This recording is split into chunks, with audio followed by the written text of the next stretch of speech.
As you know, I've been down for the count for a little while now. I had major surgery, which came with its own scares.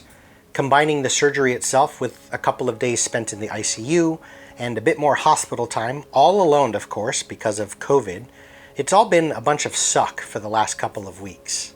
The good news is I am on the mend and I'm slowly recovering, and I'll create good bits as I'm able to as my strength and my energy levels allow me. I just wanted to give you a quick update on kind of where I've been and what I've been going through, but I digress. Recovering from major organ surgery does have some benefits. I'm off of work, and I get to play lots of video games and waste a lot of time browsing through websites that I don't normally browse. In that, I came upon this, and it's the subject of today's video. What tricks and tactics do you use to speed up your combat gameplay and otherwise make your PC's turns more exciting? There was an article that mentioned how Matt Mercer reduced drinking a potion to a bonus action, allowing for more exciting things to happen on that player's turn. I've done the drink a potion as a bonus action thing for years, and while I can't say that it speeds up gameplay, it does make turns more exciting. Let me explain. Mercer and Critical Role have to churn through 7 PCs each round. That's child's play. You see, I run 9 to 10 players. The idea of making each turn count is imperative to me because once a player in my game takes a turn, they may not go again for about 10 minutes. What little things do you do? What little things do I do to ensure that I keep good pacing through combat, especially when running a larger than recommended group size? Now, I am aware that I'm a gross exception here, as 10 players isn't only rare, it's flat out unwieldy. There's no elegant solution to my combat that's going to make my 9 to 10 players suddenly feel like the intensity and pacing of a 4-player combat. It's just not going to happen. Even if my players are on point and taking their turns in 45 seconds, you've still got like 10 minutes before you get to go again. Because remember, I as the DM, I need to move my monsters as well and take their actions. If you take 10 players, all their actions, and all my monsters, you have something like 12 to 20 turns every round. It's ridiculous. But that doesn't mean you can't try and speed things up. So here's just a few things I've done to speed up combat. Some may work for you, others perhaps not so much. Number 1, as with the drinking a potion example, drop actions down to bonus actions as much as possible. The goal here is to allow a player to do something interesting on their turn. Now, you don't want to give every PC a chance to move as a bonus action, as you'll be stepping on the toes of rogue abilities. But try and always consider what your player is trying to do and allow them to do that, and perhaps even more. Say they want to grab an enemy, move them, yet remain defensive in the mix of all the 9-10 enemies that are surrounding them.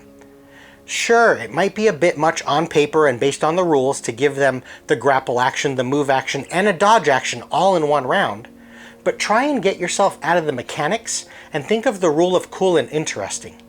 If that player isn't going to be able to go again for 10 minutes, it's a bit harsh to say, okay, you grab the monster and you move them, and since you don't have much to do with your bonus action, you're kind of done for the turn. Because remember, when you say that's all you do for the round, they're going to have to sit on that for the next 10 minutes. And all they've done is all they've done, and sometimes it can be a little bit lackluster or unfun.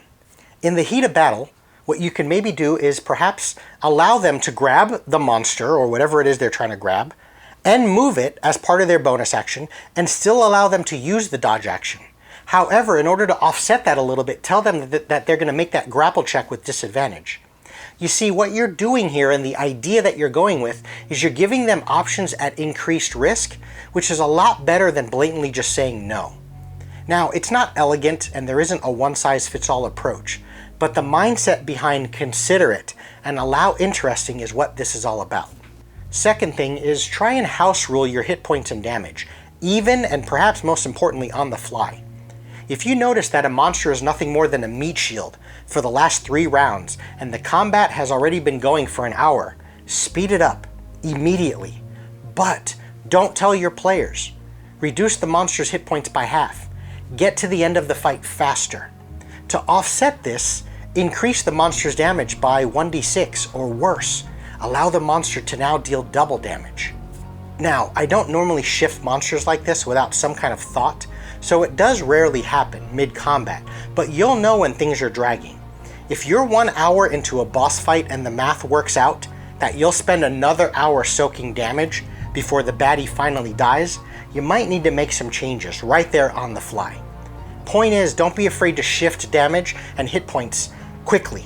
And remember, don't tell your players you're doing this, just flavor it. A monster glows red as though they're raging. A monster's body parts start to fall off, finally succumbing to the barrage of damage. But gases are now leaking from its body, which in turn is giving us an extra aura of damage that's being dealt round after round. Spice it up and make it happen. Number 3, you need to know when to call the battle early. Whether morale or a straight up moment of, hey guys, you know what, let's end the combat after this turn. You're going to defeat the bad guy and one of you is going to deal the killing blow without rolling. You're only really going to play through things and continue rolling dice when the outcome is in question. But when you already know the final result, especially when your players know the final result, gloss over it and move on. There's nothing worse than running a combat that's been resolved 2 rounds ago, and everyone knows it, yet on paper it looks like the combat's going to drag on for another 2 rounds. And what else? You know, I think 3 is the sweet spot. 3 things to consider to speed up combat and keep solid pacing through your combat encounters. So in summary, number 1, try and allow an interesting turn rather than a turn of specific actions. Number 2, modify hit points and damage output, even on the fly. And number 3, end the fight when the result is obvious. And I think that's all I have for you folks today. Thanks everyone for watching, and take care.